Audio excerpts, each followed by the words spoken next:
আচ্ছা মেয়েরা, আজকে আমরা আবার সম্ভাব্যতা অল্প আলোচনা করার পরে তারপরে আমরা আবার চলে যাব পুরনো পড়ায়। কেমন? পুরনো পড়া অর্থাৎ আমরা যে কোয়ান্টিফিকেশন শিখেছি সেই জায়গায় আর একবার করে চলে যাব। আচ্ছা, প্রত্যেকের কাছে খাতা আর পেন আছে? আমি বলবো সম্ভবত একটা আমি দিচ্ছি, সেইটা আমি জানি যে মেয়েরা কতটা পারবে কি পারবে না, আমি মানে আমার যথেষ্ট ডাউট আছে, তাও আমি চাইবো যে মেয়েরা চেষ্টা করুক। তারপরে আমি সম্ভাব্যতার একটু প্রশ্ন নিয়ে, সম্ভাব্যতা থেকে কি ধরনের ছোট প্রশ্ন আসতে পারে সেইটা নিয়ে একটু আলোচনা করে তারপরে আমরা চলে যাব কোয়ান্টিফিকেশন বা পরিমাণক মতবাদের দিকে, যা আমরা আগে পড়ে এসেছি। তো সেইগুলো একটু আজকে আমরা রিভাইজ করব। রিভাইজ যখন করছি তখন সেগুলো যদি রিভাইজ না করা হয় তাহলে আমি জানি মেয়েরা ভুলে যাবে। আচ্ছা,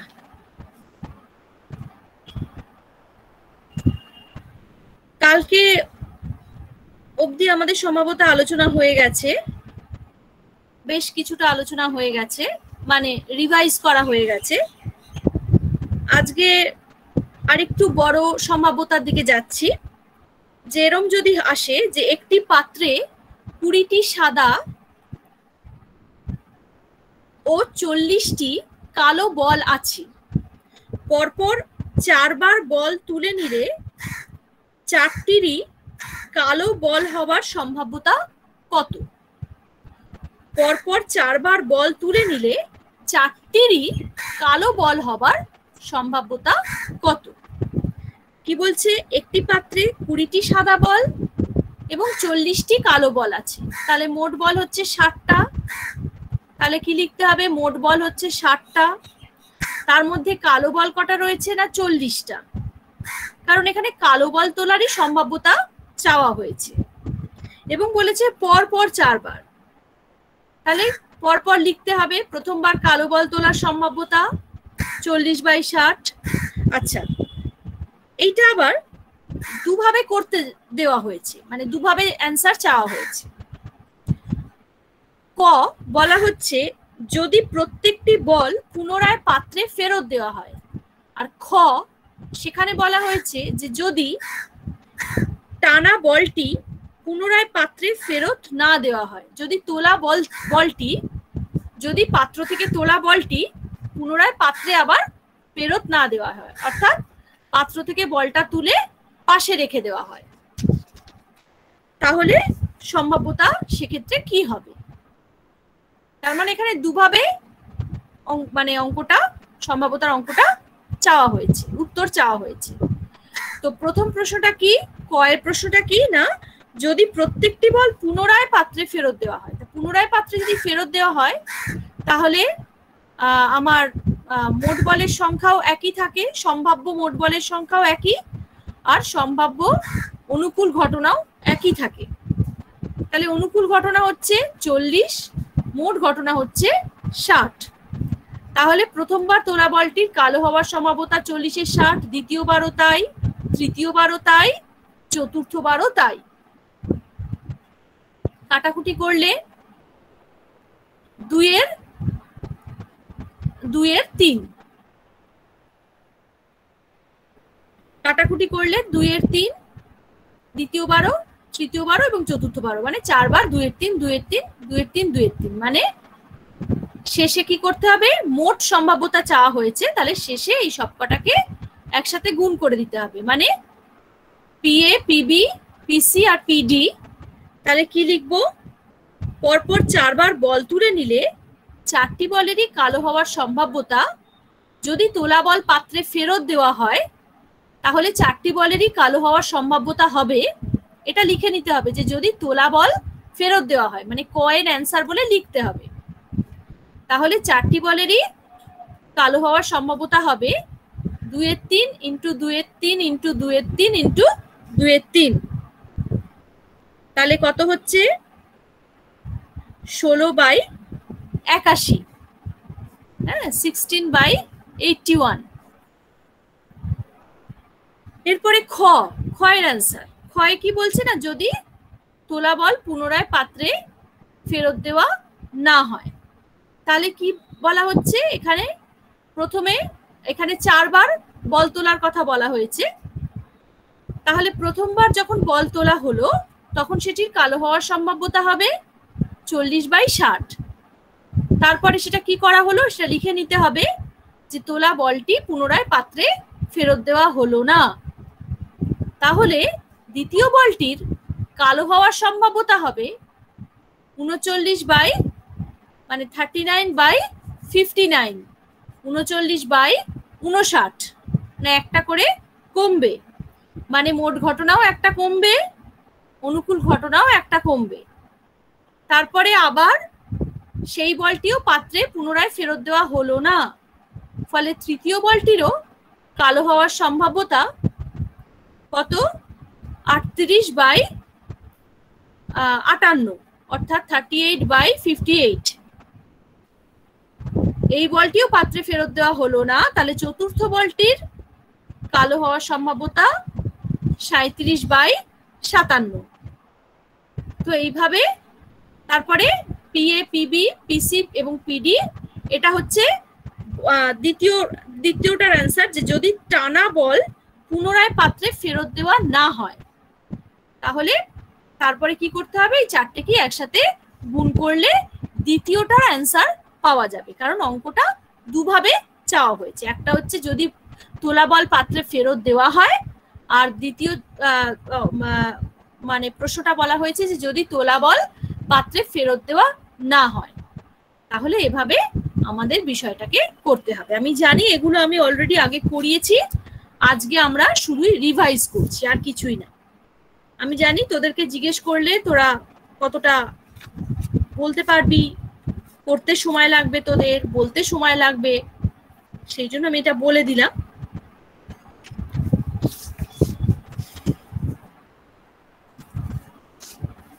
বুধবার ক্লাস নিতে পারলে বুধবার দিন জিজ্ঞেস করব বাড়ির কাজগুলো, তখন আমাকে বলবি তোরা করে আনবি, তখন আমি জিজ্ঞেস করব। সম্ভাব্যতা থেকে কি শর্ট প্রশ্ন আসতে পারে? এরকম আসতে পারে যে সম্ভাব্যতার পূর্বতসিদ্ধ মতবাদটি কি? সম্ভাব্যতার পূর্বতসিদ্ধ মতবাদটি কি? আচ্ছা, তোদের সমীর চক্রবর্তীর বই আছে, আমি দেখছি এখানে কতটা আছে সেটা দেখে নিচ্ছি।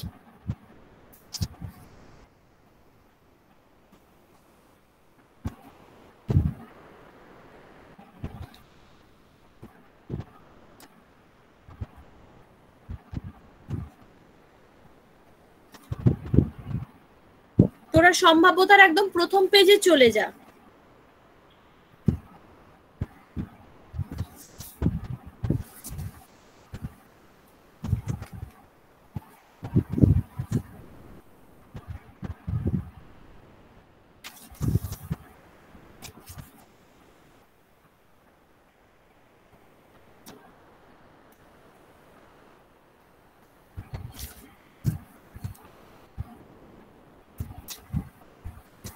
আচ্ছা, এখানেও মানে সমীর চক্রবর্তী থেকেও বলা যায়, তবে শুক্লা চক্রবর্তীর এই তর্কবিজ্ঞান বইটাতে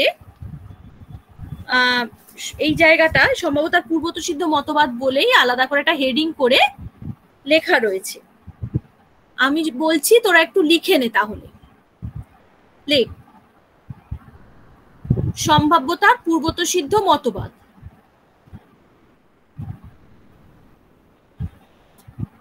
একটু তাড়াতাড়ি হাত চালিয়ে লেখ।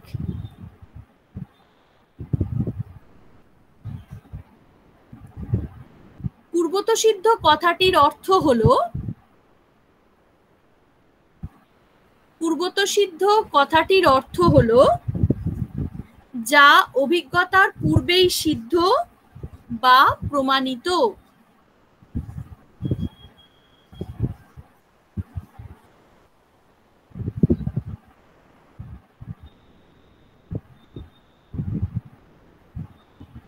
দাঁড়ি একটু হ্যাঁ না বলবি, ঠিক আছে? একটু উত্তর দিবি, তা নাহলে আমি তো বুঝতে পারছি না। অভিজ্ঞতার পূর্বেই সিদ্ধ বা প্রমাণিত।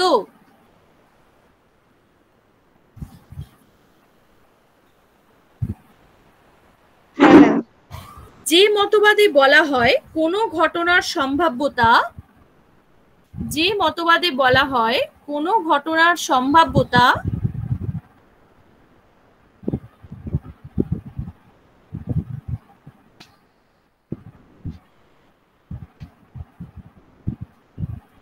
যখন সেই ঘটনার অভিজ্ঞতার পূর্বেই,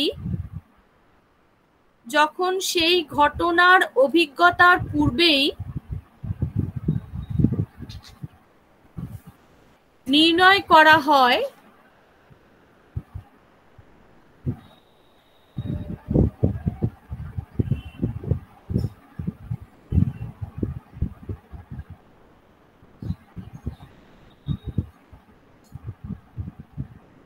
অর্থাৎ ঘটনার সম্ভাব্যতার পরিমাপ করতে গেলে, অর্থাৎ ঘটনার সম্ভাব্যতার পরিমাপ করতে গেলে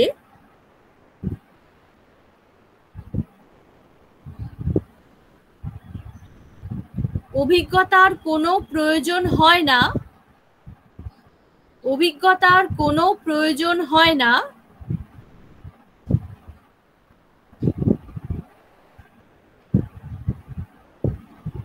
কমা সেই মতবাদকে বলা হয়, সেই মতবাদকে বলা হয়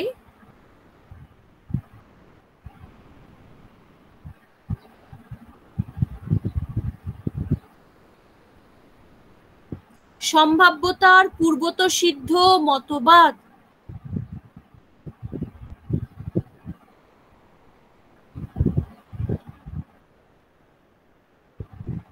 এটা আমি যখন তোদের প্রথম আমি সম্ভাব্যতা পড়িয়েছিলাম তখন কিন্তু আমি এটা বলেছিলাম একটু, হ্যাঁ, যদি খেয়াল থাকে। আচ্ছা, সেটাই বলছি আমি এখন। আচ্ছা, লেখ, এই মতবাদ অনুযায়ী, ম্যাম একসাথেই লিখবো? একসাথেই লিখবি। এই মতবাদ অনুযায়ী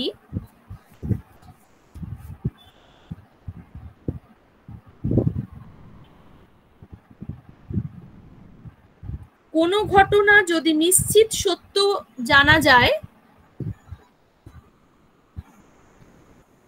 কোনো ঘটনা যদি নিশ্চিত সত্য বলে জানা যায়,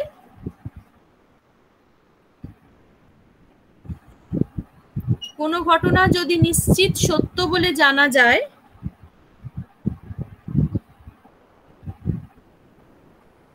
তাহলে তাকে 100 সংখ্যা দ্বারা চিহ্নিত করা হয়।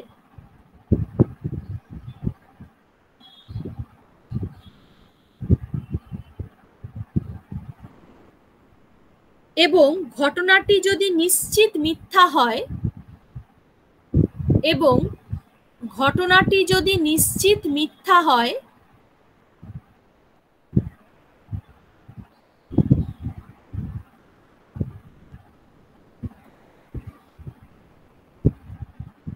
তবে তাকে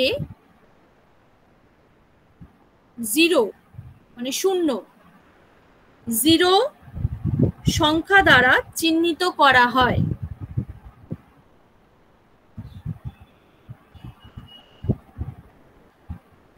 দাঁড়ি, কোনো ঘটনা যদি নিশ্চিতভাবে সত্য বা মিথ্যা জানা যায়, কোনো ঘটনা যদি নিশ্চিতভাবে সত্য বা মিথ্যা বলে জানা যায়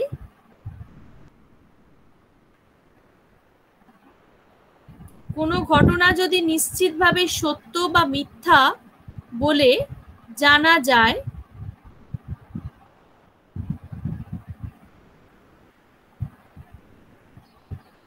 তাহলে তার সম্ভাব্যতার প্রশ্নই ওঠে না, তাহলে তার সম্ভাব্যতার প্রশ্নই ওঠে না।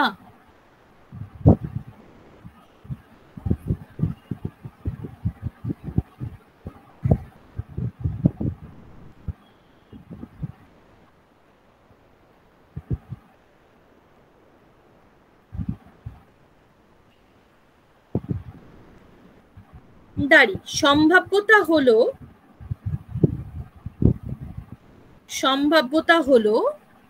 সত্য বা মিথ্যার মধ্যবর্তী পন্থা। সম্ভাব্যতা হলো সত্য বা মিথ্যার মধ্যবর্তী পন্থা।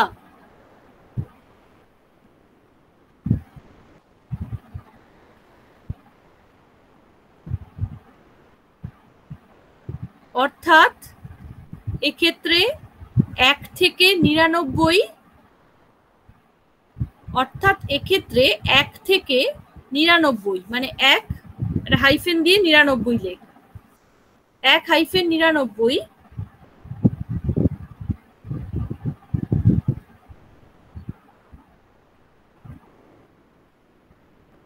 এর মধ্যেই সম্ভাব্যতা অবস্থান করে, এর মধ্যেই সম্ভাব্যতা অবস্থান করে।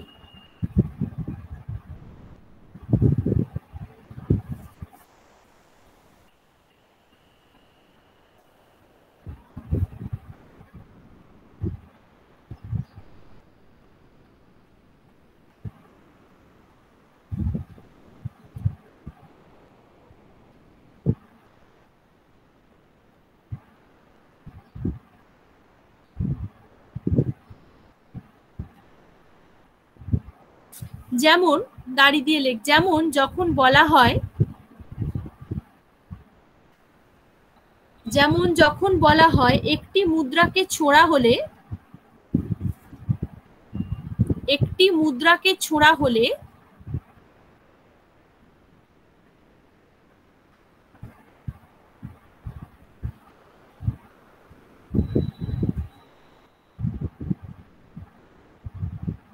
তার হেড বা টেল পড়ার সম্ভাব্যতা, তার হেড বা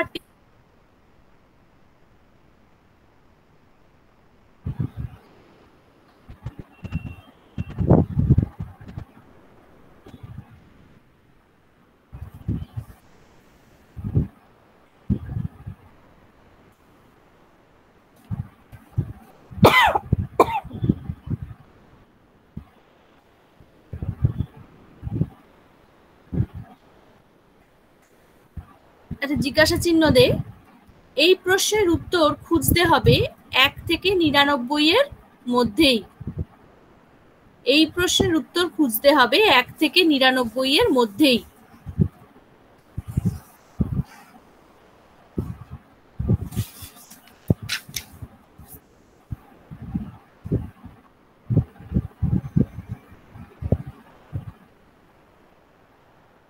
পরের প্রশ্নটা লেখ।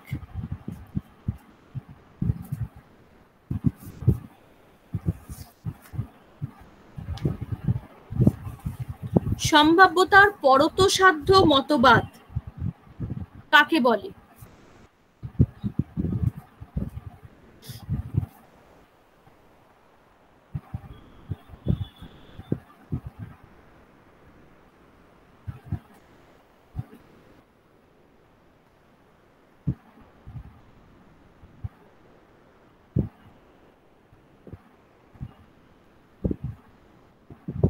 লেখ। পরতসাধ্য কথাটির অর্থ হলো, পরতসাধ্য কথাটির অর্থ হলো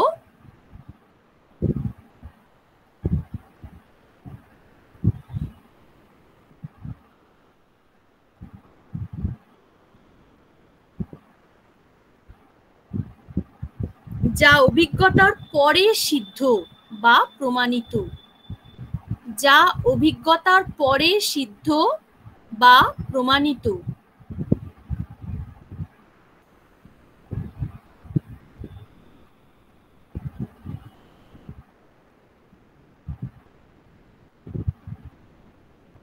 দাড়ি।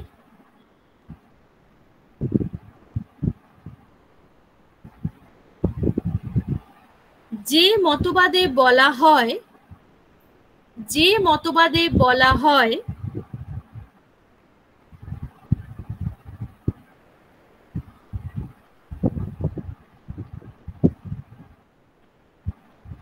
কোনো ঘটনার সম্ভাব্যতা, কোনো ঘটনার সম্ভাব্যতা নির্ণয় করা হয়, কোনো ঘটনার সম্ভাব্যতা নির্ণয় করা হয়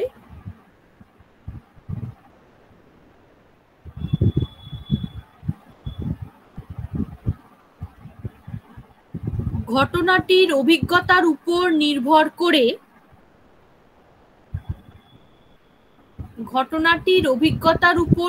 করে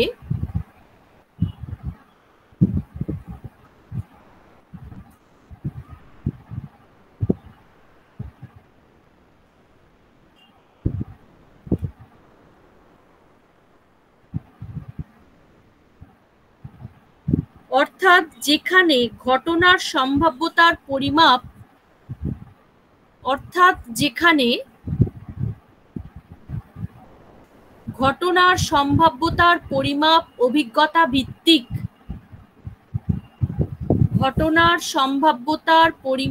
অভিজ্ঞতা ভিত্তিক, কমা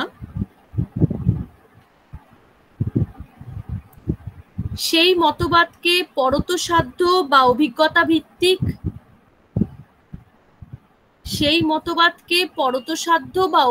ভিত্তিক মতবাদ বলা হয়।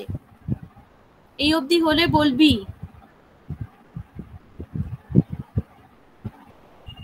সেই মতবাদকে পরতসাধ্য বা অভিজ্ঞতা ভিত্তিক মতবাদ বলা হয়।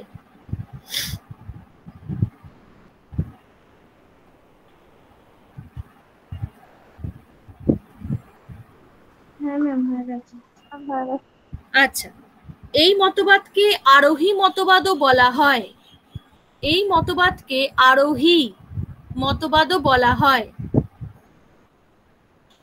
অবরোহ আরোহ, সেই আরোহী, হ্যাঁ, আরোহ থেকে আরোহী মতবাদও বলা হয়। কারণ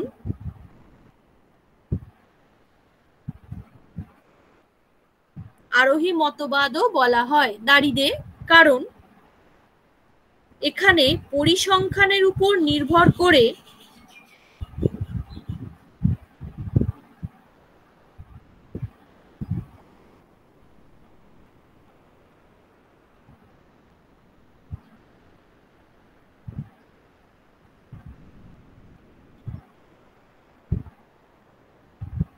সম্ভাব্যতার মাত্রা নির্ণয় করা হয়।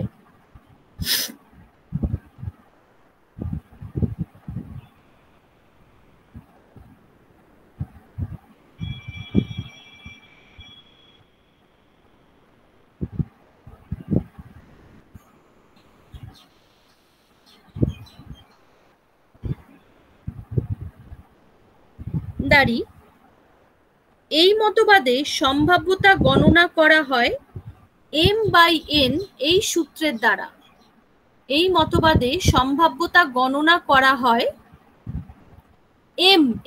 m ফর ম্যাঙ্গো, m/n,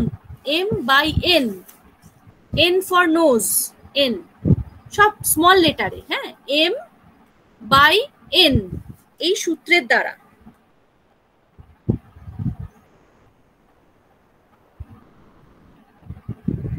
এখানে অ্যাকচুয়ালি আমি বলছি, এটা লিখতে হবে না এখন।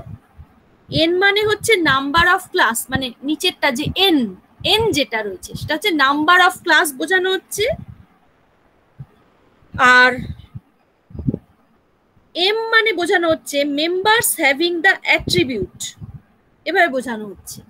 m মানে মেম্বার্স হ্যাভিং দ্য অ্যাট্রিবিউট, আর n মানে বোঝানো হচ্ছে নাম্বার অফ ক্লাস।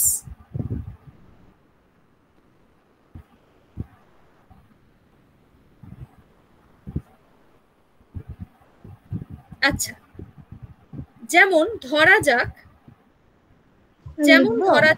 হ্যাঁ লেখ, যেমন ধরা যাক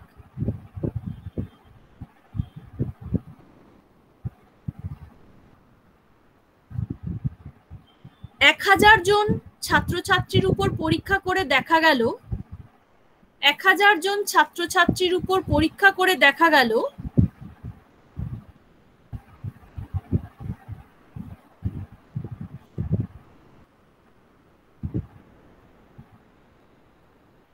দর্শন ভালোবেসে পড়ে এমন ছাত্রছাত্রীর সংখ্যা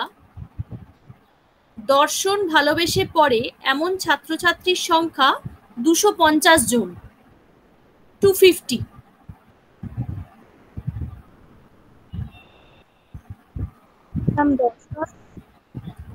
250 জন, 250 জন। দর্শন ভালোবেসে পড়ে এমন ছাত্রছাত্রীর সংখ্যা 250 জন।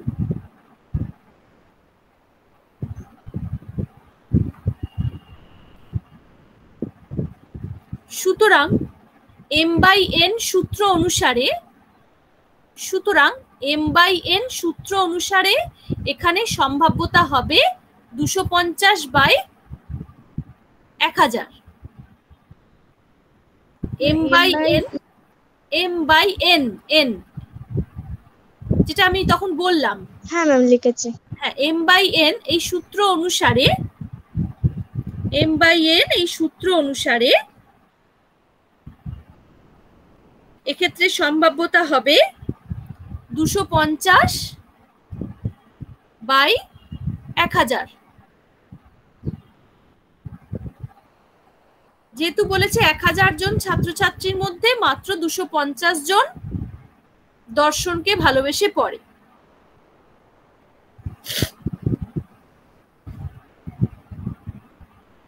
এখানে এইভাবে করা হয় আর কি। আচ্ছা, আগেরটা একটা জিনিস আমি বলতে আমি তখন ভুলে গেলাম। আগেরটা তোরা যেটা পূর্বতঃসিদ্ধ মতবাদ বলে লিখলি, সেখানে একটু লিখে নে, দরকার হলে যদি জায়গা না থাকে একটু স্টার দিয়ে নিচে লিখে নে, ওটা পূর্বতঃসিদ্ধ মতবাদের সঙ্গেই যুক্ত করবি, লিখে নে। এক্ষেত্রে পাশ থেকে লিখবো? হ্যাঁ, পূর্বতঃসিদ্ধ মতবাদ, হ্যাঁ যতদূর লিখেছিস তারপর থেকে লিখবি। হ্যাঁ ম্যাম। হ্যাঁ, লিখে নে যে পূর্বতঃসিদ্ধ মতবাদ অনুসারে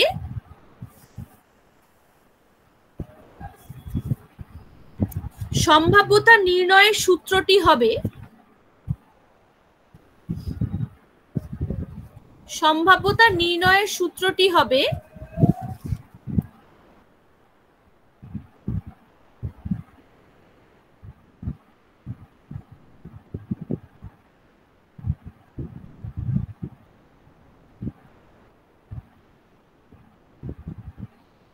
সম্ভাব্যতা ইজিক্যাল টু অনুকূল ফল বাই মোট বিকল্প।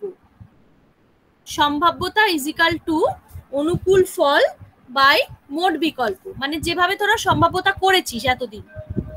সম্ভাব্যতা ইজিক্যাল টু অনুকূল ফল বাই মোট বিকল্প, অর্থাৎ p ইজিক্যাল টু f/t, অর্থাৎ p ইজিক্যাল টু f/t। পিটা ক্যাপিটালে লিখবি, f/t, f আর t টাকে স্মল লেটারে লিখবি। p is equal to f/t। হ্যাঁ, ব্যাস এইটুকু। আচ্ছা, এরপরে আরো দু একটা ছোট প্রশ্ন হতে পারে, সেটা হচ্ছে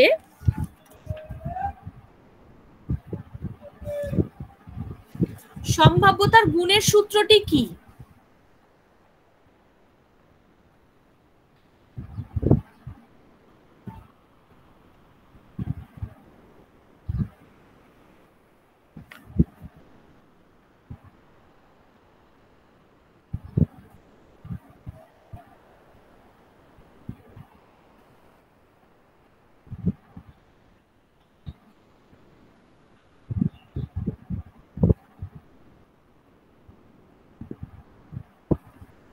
লেখ, সম্ভাব্যতার গুণের সূত্রটি হলো P/A যেভাবে শিখিয়েছিলাম, P একটা ব্র্যাকেটের মধ্যে A/B ফার্স্ট ব্র্যাকেটে equal to PA into PB equal to PA গুণ PB।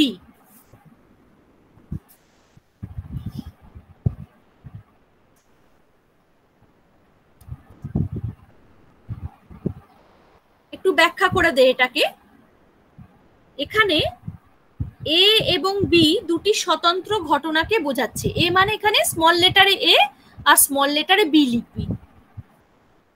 এখানে A এবং B দুটি স্বতন্ত্র ঘটনাকে বোঝাচ্ছে।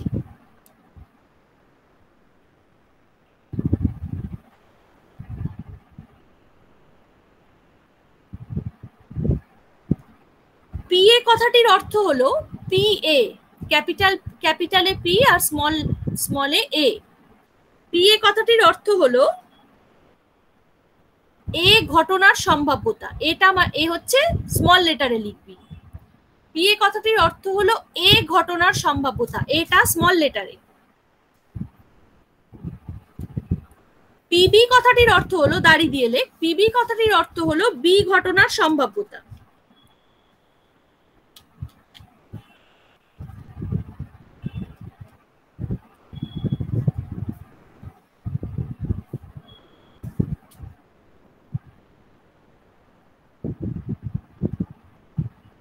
তারপর লেখ পি এ এন্ড বি কথাটির অর্থ হলো, পি এ এন্ড বি কথাটির অর্থ হলো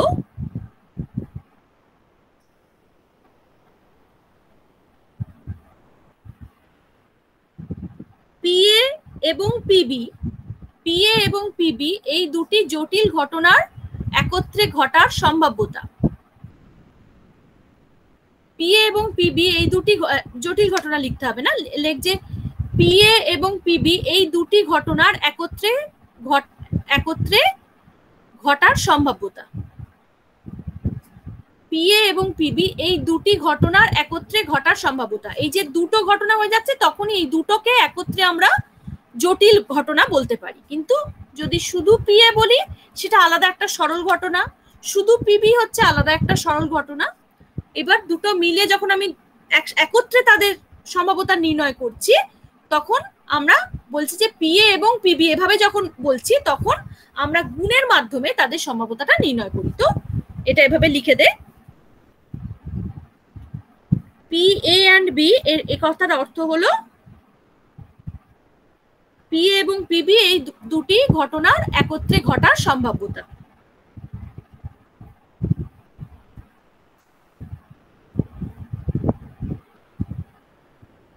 এই দুটি ঘটনার সম্ভাব্যতাকে একত্রে গুণ করলে এই দুটি ঘটনার সম্ভাব্যতাকে একত্রে গুণ করলে তাদের মোট ঘটনা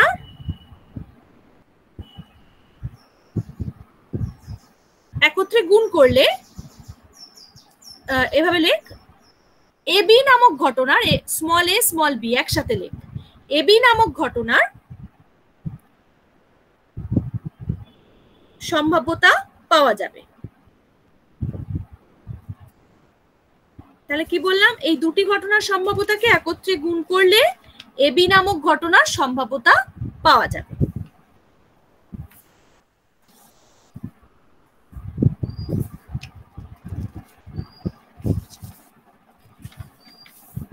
ম্যাম, হ্যাঁ, স্মল এ বিটা পাশাপাশি লিখবো ম্যাম, কমা টমা দিতে হবে? কমা দিবি কেন, একত্রে ঘটছে তো, এবি এবি একসাথে তো। এবি মানে কি, হ্যাঁ ম্যাম বুঝতে পেরেছি। এবির মাঝখানে কিছু না থাকা মানে ধরে নেওয়া হচ্ছে যে ওই দুটো একত্রে তাদের গুণফলকেই বোঝাচ্ছে। A and B, A dot B মানে তাদেরকে একত্রে গুণফলকে বোঝাচ্ছে। আর যদি মাঝখানে কিছু নাও থাকে তাহলেও বোঝা যাচ্ছে যে দুটো আসলে একত্রে তাদের জটিল ঘটনাটাকে তাদের এ বি হচ্ছে একত্রে একটা জটিল ঘটনা। সেই জটিল ঘটনাটাকে আমরা যখন এ বি দ্বারা বোঝাচ্ছি, এবি, এবি মানে হচ্ছে এ আর বি এর সম্মিলিত একটা ফল। তাহলে এবি মানে হচ্ছে এ এন্ড বি বা এ ইন্টু বি। ওই ইন্টু মানে গুণ চিহ্নকে যখন আমরা মানে অনেক সময় আমরা দিই না, শুধু আমরা এবি যদি বলি তার মানে এটা ধরে নেওয়া হয় যে এদের মাঝখানে গুণ চিহ্নটা রয়েছে বা এদেরকে একত্রে গুণ করতে হবে। এখানে কোনো কমা টমার ব্যাপার নেই, কমা দেবো কেন?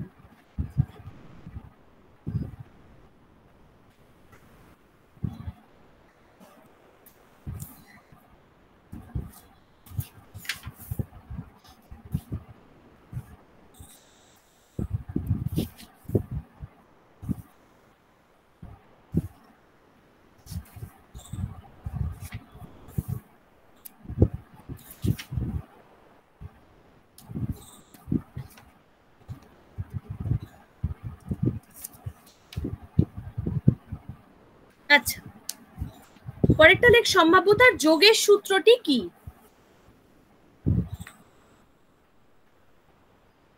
লেখ, সম্ভাব্যতার যোগের সূত্রটি হলো পি এ অর বি। পিটা ক্যাপিটালে, এ অর বি, এটা স্মলে, বিটাও স্মলে, এ অর বি, অর মানে অথবা,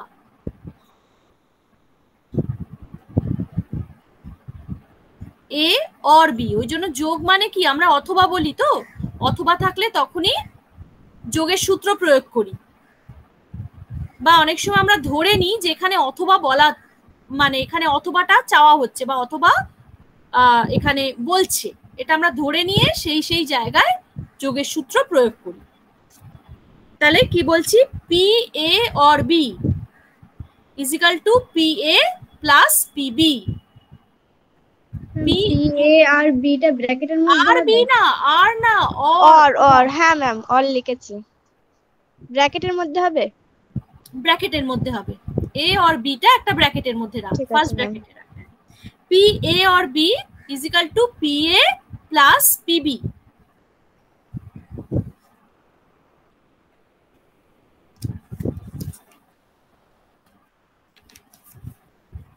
লেখ যে, একটু ব্যাখ্যা করে দে, লেখ যে এখানে এ এবং বি দুটি পরস্পর বিসংবাদী ঘটনাকে বোঝাচ্ছে।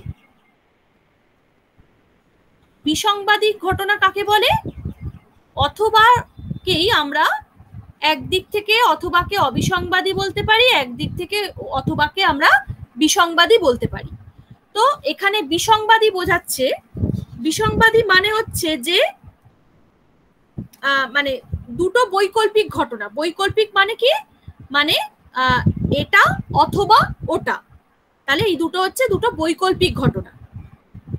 যখন আমরা বলি যে এখানে অথবাটা বিসংবাদী অর্থে ব্যবহার করা হয়েছে, তার মানে হচ্ছে যে একটা ঘটনা ঘটলে আর একটা ঘটনা ঘটবে না, বা অন্যটা ঘটলে এটা ঘটবে না, মানে একটা ঘটলে আর একটা ঘটতে পারবে না, তখন অথবাটা বিসংবাদী অর্থে আমরা প্রয়োগ করি।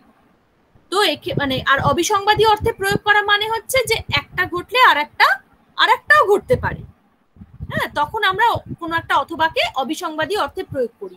যেমন আমরা যদি বলি যে সুতপা বাজার থেকে চাল অথবা ডাল কিনবে,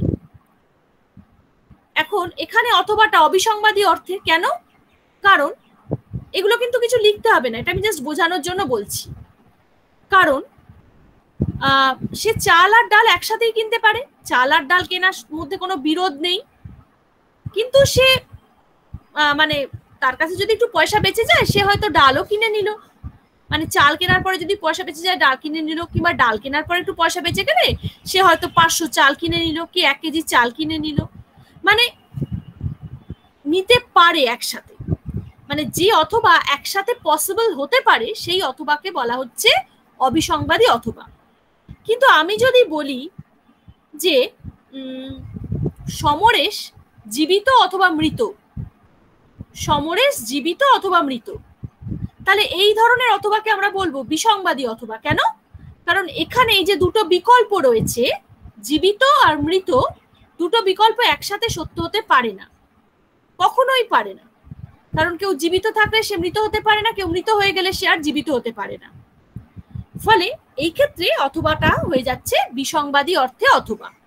তো এখানে এই যে বিসংবাদী কথাটা তোরা পাচ্ছিস, তো তার মানে হচ্ছে ওইটাই। আমি জানি এটা তোরা হয়তো শুনে এসছিস ক্লাস 12-এ, বা আমি জানি না, কিন্তু আমার মনে হলো একবার বলে দেওয়া দরকার, কারণ যদি পড়েও থাকিস তাহলে নিশ্চয়ই ভুলে গেছিস এতদিনে।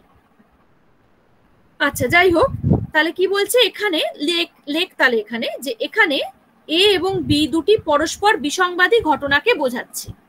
এটা স্মল লেটারে, বিটাও স্মল লেটারে।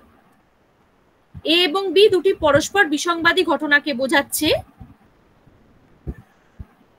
পি এ কথার অর্থ হলো,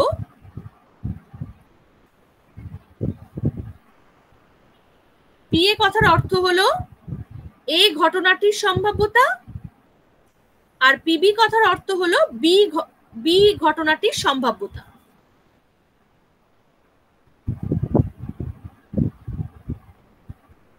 পিবি কথাটির অর্থ হলো বি ঘটনাটির সম্ভাব্যতা।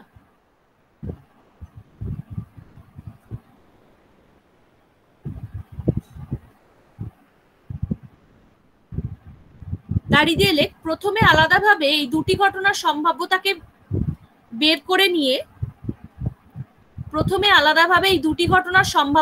বের করে নিয়ে পরে তাদের একত্রে যোগ করে দিতে হবে, যোগ করতে হবে। এই দুটি ঘটনার সম্ভাব্যতাকে বের করে নিয়ে বা সম্ভাব্যতাকে নির্ণয় করে নিয়ে পরে একত্রে তাদের যোগ করতে হবে।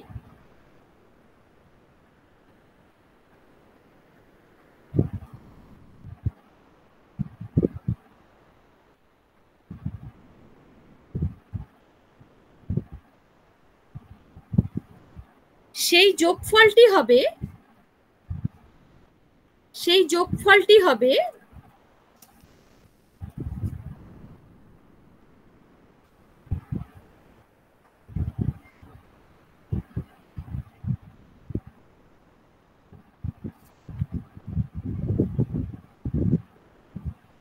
ওই দুটি বৈকল্পিক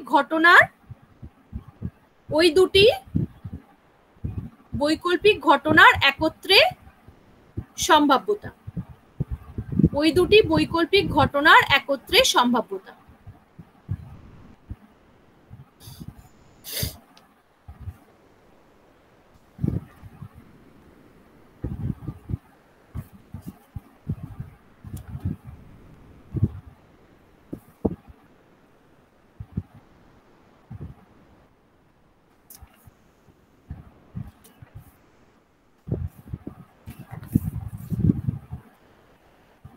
আচ্ছা, এবারে আমি একটু ইয়ের দিকে যাচ্ছি, কোয়ান্টিফিকেশনের দিকে। তো কোয়ান্টিফিকেশনে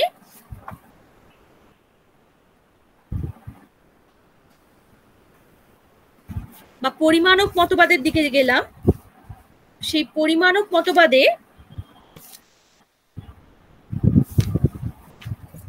এরকম প্রশ্ন আসতে পারে যে সার্বিক দৃষ্টান্তিকরণের সূত্র কাকে বলে বা ইউআই কাকে বলে। এবার তাহলে তোরা সম্ভাব্যতা থেকে এখন বেরিয়ে যা। সম্ভাব্যতা নিয়ে আবার আমরা পরে আলোচনা করব নেক্সট ক্লাসে। আজকে আবার একটা নতুন ক্লাস শুরু হয়ে গেছে, বেশ অনেক কিছুক্ষণ আগেই শুরু হয়ে গেছে। আমার মনে হয় তোরা আবার নিজেদের পার্সেন্টেজটা দিয়ে দে। দুজন আছিস, পল্লবী তো বেরিয়ে গেছে আগেই। তোরা নিজেরা পার্সেন্টেজটা আরেকবার করে দিয়ে দে। তো এরকম এই মানে যেটা পরিমাণক মতবাদ বা কোয়ান্টিফিকেশনের যে মতবাদ, সেখানে তাহলে আমরা কি কি পড়েছি? সেখানে আমরা পড়েছি হলো সম্ভাব্যতা সূত্র পড়েছি, তারপরে সম্ভাব্যতার যে মানে সম্ভাব্যতাকে আমরা মানে বাক্য থেকে সেই তাকে আমরা সম্ভাব্যতা বলছি, সম্ভাব্যতাই পড়াচ্ছিলাম তো, সম্ভাব্যতাটাই মাথায় রয়েছে। আচ্ছা, আমরা এখন এসছি পরিমাণক মতবাদে, মানে কোয়ান্টিফিকেশন থিওরিতে। তো কোয়ান্টিফিকেশন থিওরিতে আমরা কি কি পড়েছি?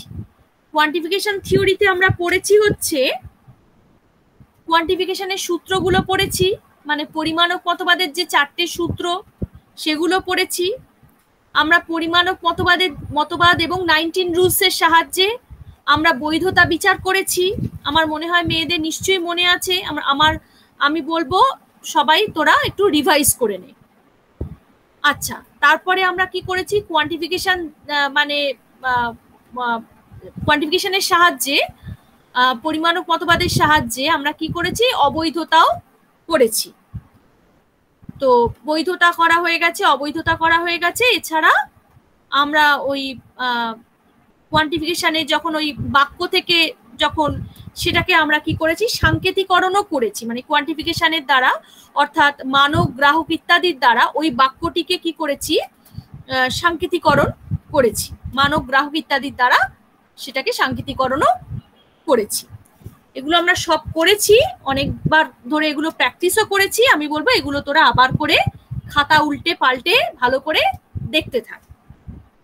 আজকে আমি যেটা বলবো সেটা হচ্ছে, তোরা এগুলো তো জানিস যে ইউআই, ইআই, ইজি, ইউজি, এগুলো যখন তোরা 19 রুলসের সাহায্যে যখন 19 রুলস আর পরিমাণক মতবাদ মানে কোয়ান্টিফিকেশন থিওরির সাহায্যে যখন তোরা বৈধতা বিচারগুলো করেছিলি, তখন এই মানে এই সূত্রগুলো তখন সেক্ষেত্রে কাজে লেগেছিল। ইউআই এর সূত্র, ইউজির সূত্র, ইজির সূত্র, ইআই এর সূত্র, এইগুলো এইভাবে তোরা কি করতি না, তোরা তখন ওই মানে ইআই থেকে ইজিতে নিয়ে যেতি বা ইজি থেকে ইআইতে নিয়ে আসতি। হ্যাঁ, যখন নামাতি তখন যদি মানে ইজি থেকে তখন ইআইতে নামাতি, আবার যখন ফেরত পাঠাতি মানে যখন কমপ্লিট হয়ে যেত অ্যান্সার, তখন যদি সেটা ইজিতে থাকে, অর্থাৎ যদি সেটা বিশেষ মানকে থাকে, বিশেষ মানকের ওই জায়গাটাকে আমরা ইজি বলছি, বিশেষ মানককে যখন আমরা ওই কোয়ান্টিফিকেশনে প্রকাশ করছি বিশেষ মানককে, তখন তাকে আমরা বলছি ইজি। মানে বিশেষ এবং মানে যখন আমরা বলছি যে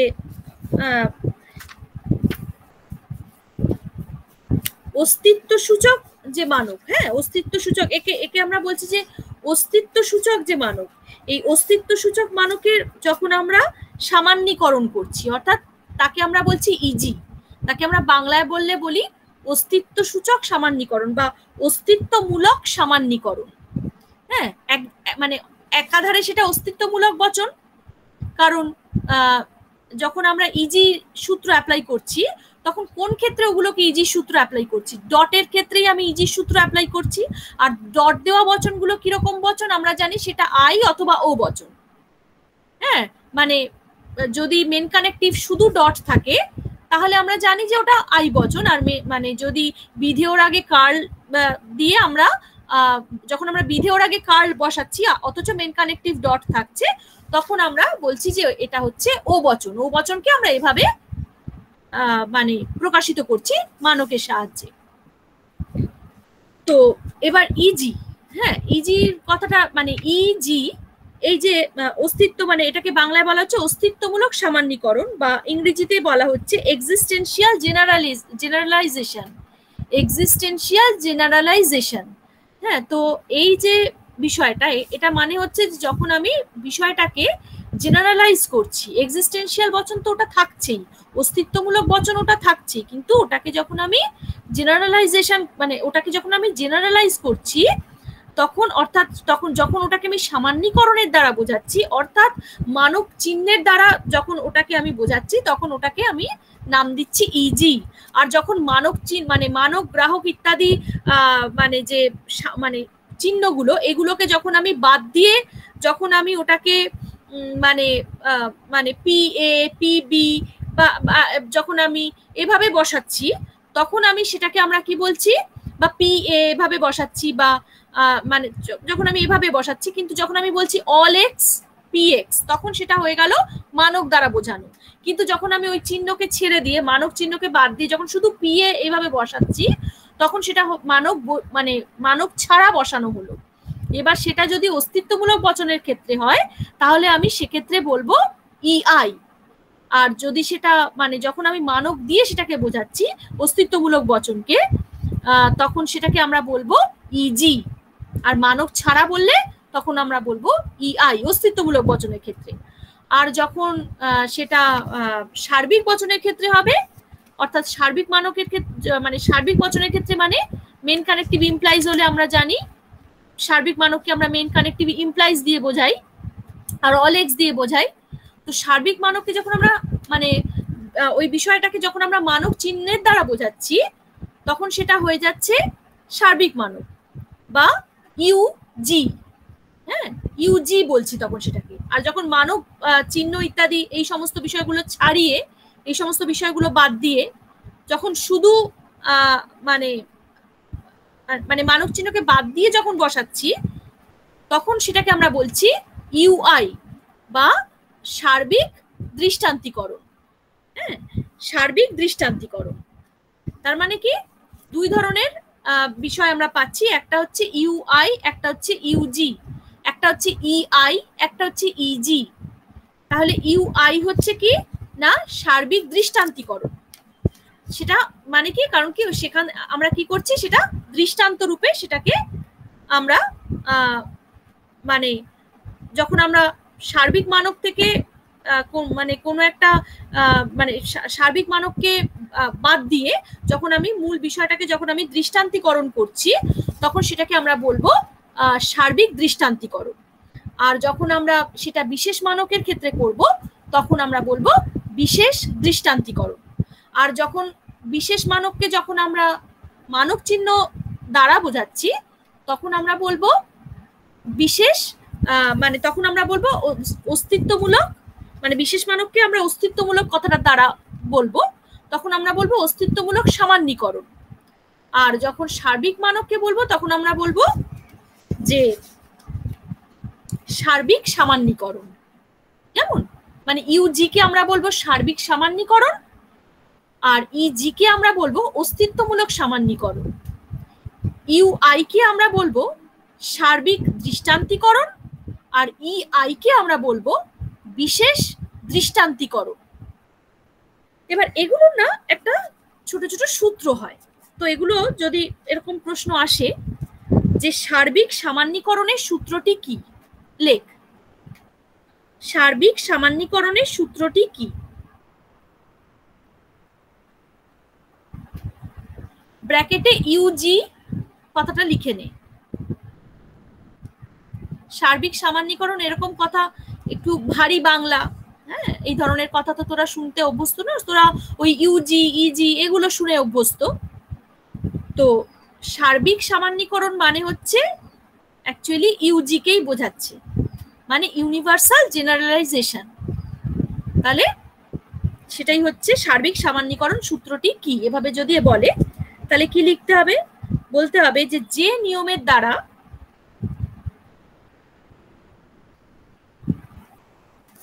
নিয়মের দ্বারা কোনো বচনাপেক্ষকের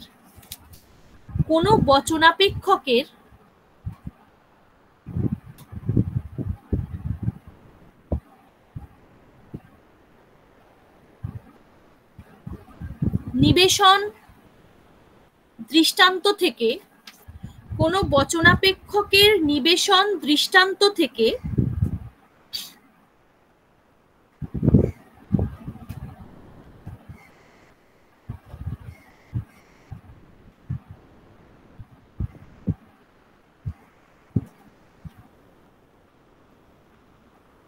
ওই বিশেষ দৃষ্টান্তের একটি সামান্য বা সার্বিক পরিমাণ সূচক, ওই বিশেষ দৃষ্টান্তের একটি সামান্য বা সার্বিক পরিমাণ সূচক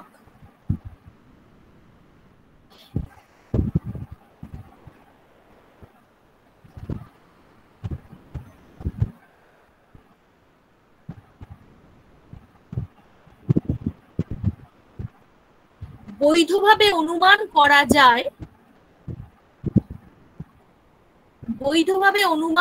যায়,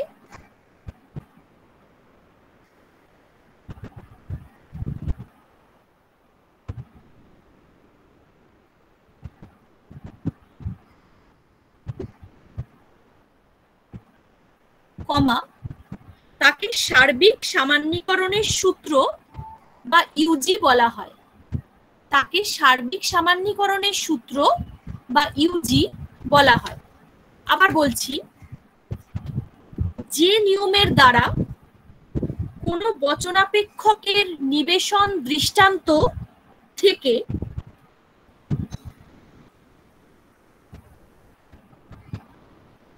ওই বিশেষ দৃষ্টান্তের একটি সামান্য বা সার্বিক, ওই বিশেষ দৃষ্টান্তের একটি সামান্য বা সার্বিক পরিমাণ সূচক বৈধভাবে অনুমান করা যায়,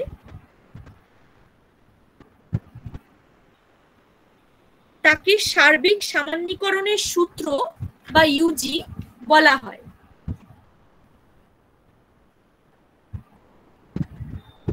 যেমন বলে লিখে নে,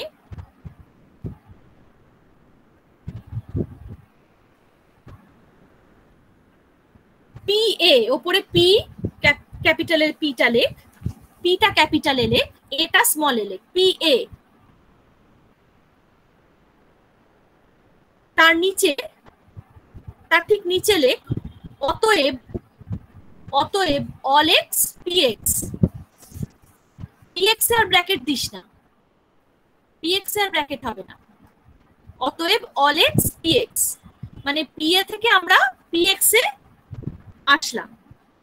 পি এ কে আমরা কি করলাম, আমার কাছে বিশেষ দৃষ্টান্ত ছিল, সেটাকে আমরা কি করলাম, মানে সেটাকে আমরা সার্বিক দৃষ্টান্তিকরণের দ্বারা সেটাকে আমরা কি করলাম, আমরা সেটাকে মানকের দ্বারা সেটাকে সার্বিক দৃষ্টান্তিকরণে পরিণত করলাম।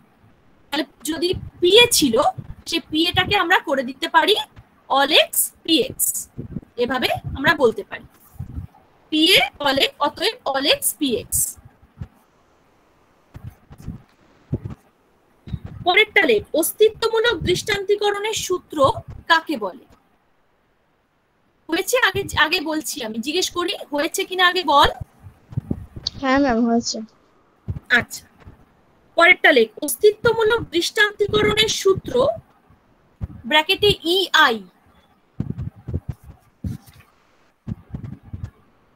ওহো সরি সরি সরি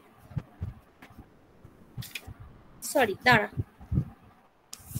সার্বিক সামান্যীকরণ বললাম না, তাহলে সার্বিকটা আগে কমপ্লিট করে নি।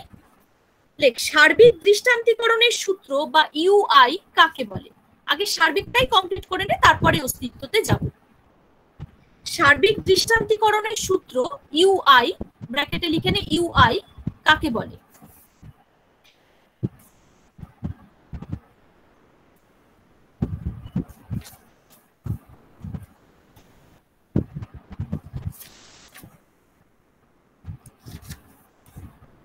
লেখ যে নিয়মের দ্বারা কোনো বচনাপেক্ষকের, যে নিয়মের দ্বারা কোনো বচনাপেক্ষকের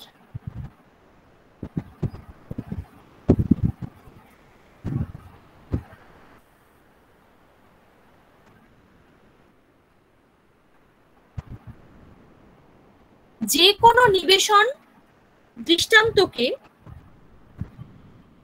যে কোনো নিবেশন দৃষ্টান্তকে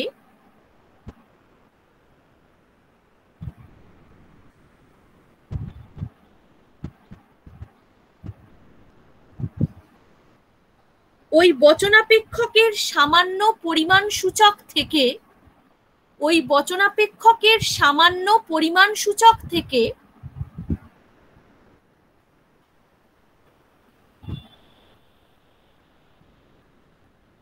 সামান্য পরিমাণ সূচক থেকে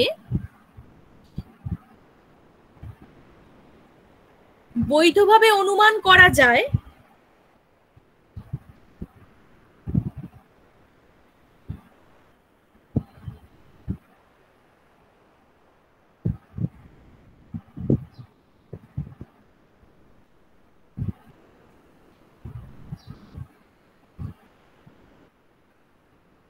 কমা তাকে সার্বিক দৃষ্টান্তিকরণের সূত্র বা ইউআই বলা হয়। তাকে সার্বিক দৃষ্টান্তিকরণের সূত্র বা ইউআই বলা হয়। আবার বলছি, যে নিয়মের দ্বারা কোনো বচনাপেক্ষকের যে কোনো নিবেশন দৃষ্টান্তকে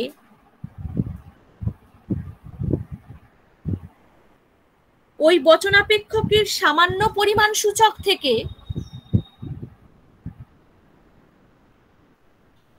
বৈধভাবে অনুমান করা হয় তাকে সার্বিক দৃষ্টান্তিকরণের সূত্র বা ইউআই বলা হয়। উদাহরণ লেখ, উপরে লেখ all X B X, all X B X capital B, all X B X, তার নিচে লেখ অতএব বি এ, অতএব B A, B A capital B small A, এটা small A. All X B X থেকে আমরা মানককে বাদ দিয়ে শুধু বিএ কে নামিয়ে নিলাম, ঠিক আছে? সেরকম তো তোরা করেই থাকিস যখন তোরা মানে ইউআই লিখিস, তখন তোরা কোথায় এটাকে অ্যাপ্লাই করিস?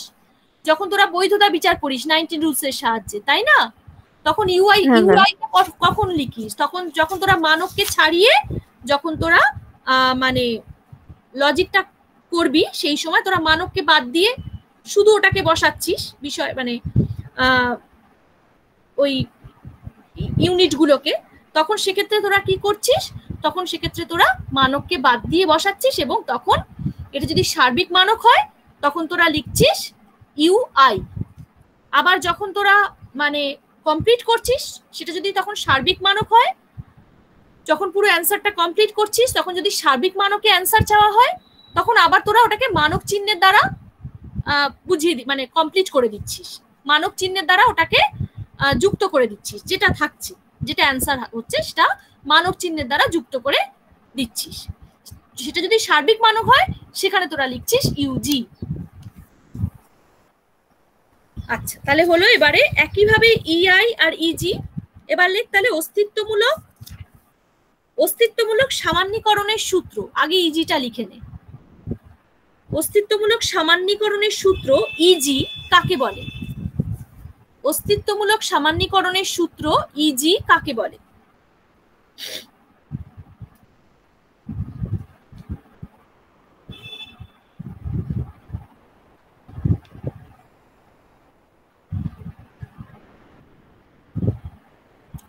লেখ, যে নিয়মের দ্বারা কোনো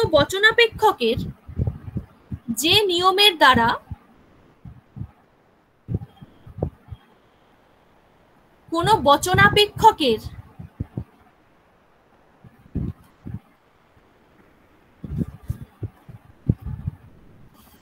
সত্য নিবেশন দৃষ্টান্ত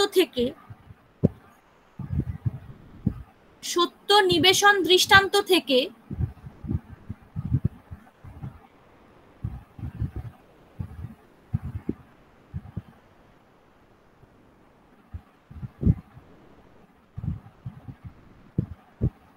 ওই বচনাপেক্ষকের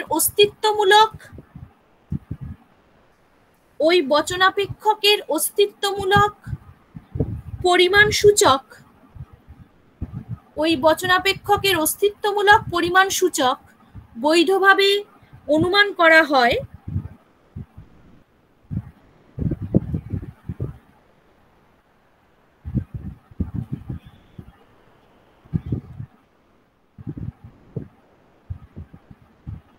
তাকে অস্তিত্বমূলক সামান্যীকরণের সূত্র বলা হয়। আবার বলছি, যে নিয়মের দ্বারা কোনো বচনাপেক্ষকের সত্য নিবেশন দৃষ্টান্ত থেকে ওই বচনাপেক্ষকের অস্তিত্বমূলক পরিমাণ সূচক বৈধভাবে অনুমান করা হয়, তাকে অস্তিত্বমূলক সামান্যীকরণের সূত্র বলা হয়। উদাহরণ: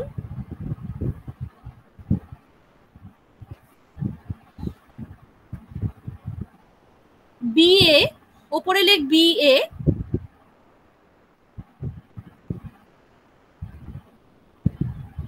তার নিচে লেখ অতএব সাম এক্স বিএক্স।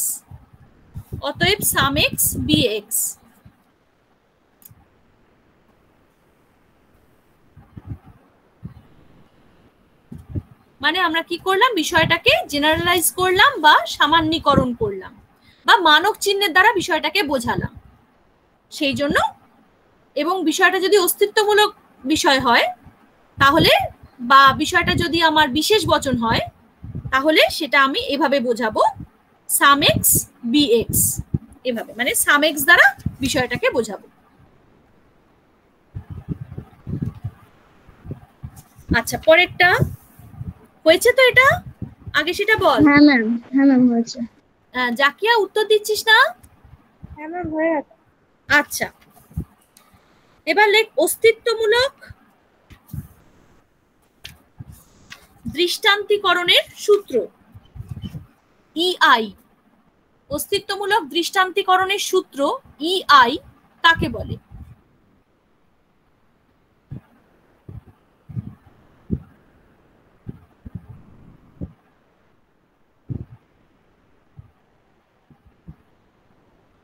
লেখ, যে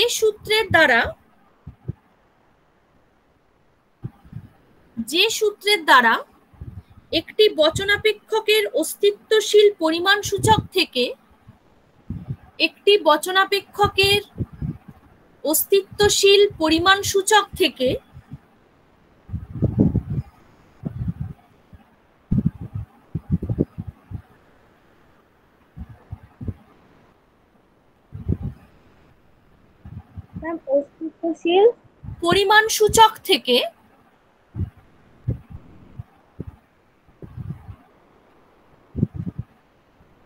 তার নিবেশন দৃষ্টান্তের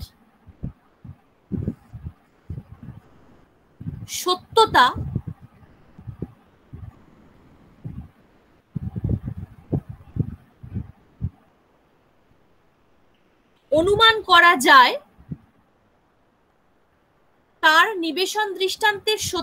অনুমান করা যায়,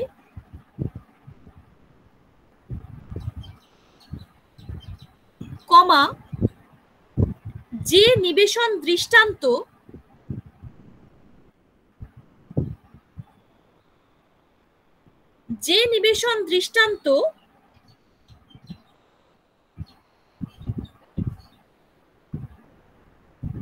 নির্দিষ্ট ব্যক্তি দিয়ে তৈরি ব্র্যাকেটে লেখ ওয়াইটা বাদে। কেন? কারণ ওয়াইটা আমরা কোথায় ইউজ করি? সার্বিককে বোঝাতে ওয়াইটা ইউজ করি, তাই না? সেই জন্য ওয়াইটাকে বাদ দিতে বলছি। ব্র্যাকেটে ওয়াই দিয়ে লেখ ওয়াই বাদে, ব্র্যাকেটটা ক্লোজ কর। আরেকবার বলছি ওই জায়গাটা, যে নিবেশন দৃষ্টান্ত নির্দিষ্ট ব্যক্তি দিয়ে তৈরি ব্র্যাকেটে ওয়াই বাদে, ব্র্যাকেট ক্লোজ, এবং যে নিবেশন দৃষ্টান্ত এই প্রসঙ্গে আর কোথাও ব্যবহার করা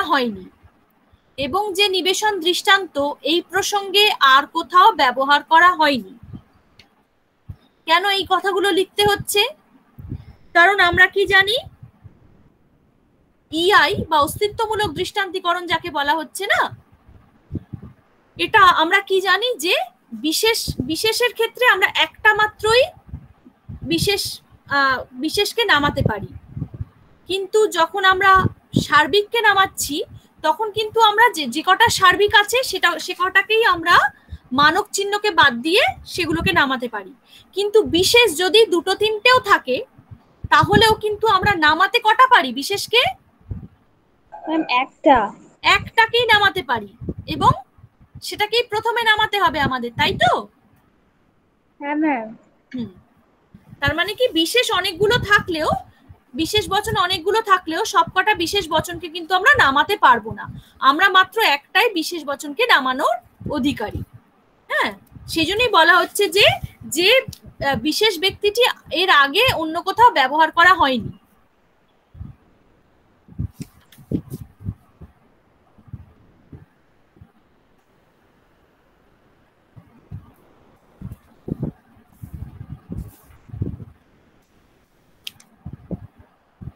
তাকেই অস্তিত্বমূলক দৃষ্টান্তিকরণের সূত্র বলা হয়। আবার বলছি,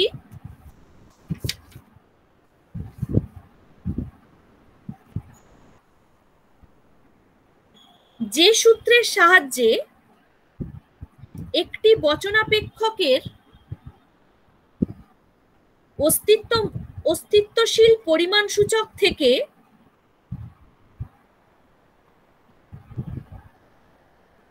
তার নিবেশন দৃষ্টান্তের সত্যতা অনুমান করা যায়,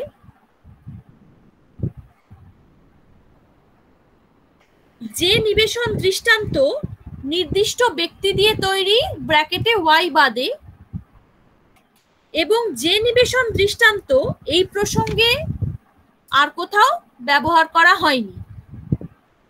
এই প্রসঙ্গে আর কোথাও ব্যবহার করা হয়নি।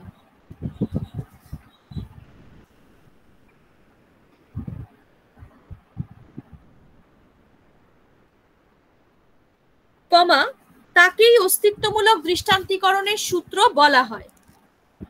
উদাহরণ: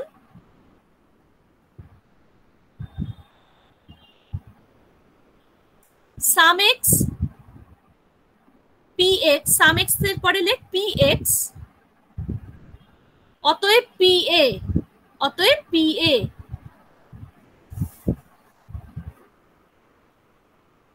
তার নিচে অতএব P A, some x P x, তারপরে তার নিচে অতএব চিহ্ন দিয়ে পি এ। হ্যাঁ ম্যাম লিখেছি। ঠিক আছে, হ্যাঁ ম্যাম। তুই লেখাও কমপ্লিট জাকিয়া? হ্যাঁ ম্যাম। ঠিক আছে, ঠিক আছে, তাহলে আজকের মতো ক্লাস শেষ করছি আমরা। ঠিক আছে ম্যাম। ঠিক আছে, থ্যাংক ইউ ম্যাম। আচ্ছা রে, ভালো করে পড় বাবা, মন দিয়ে, খুব চেপে। যা যা লজিক হয়ে গেল এর মধ্যে সমস্ত আরেকবার করে রিভাইজ করতে থাক বাড়িতে। আর এই যে যা লেখালাম, কোশ্চেন অ্যান্সার যা কিছু লেখালাম, এগুলো দেখতে থাক। হ্যাঁ ম্যাম। হ্যাঁ।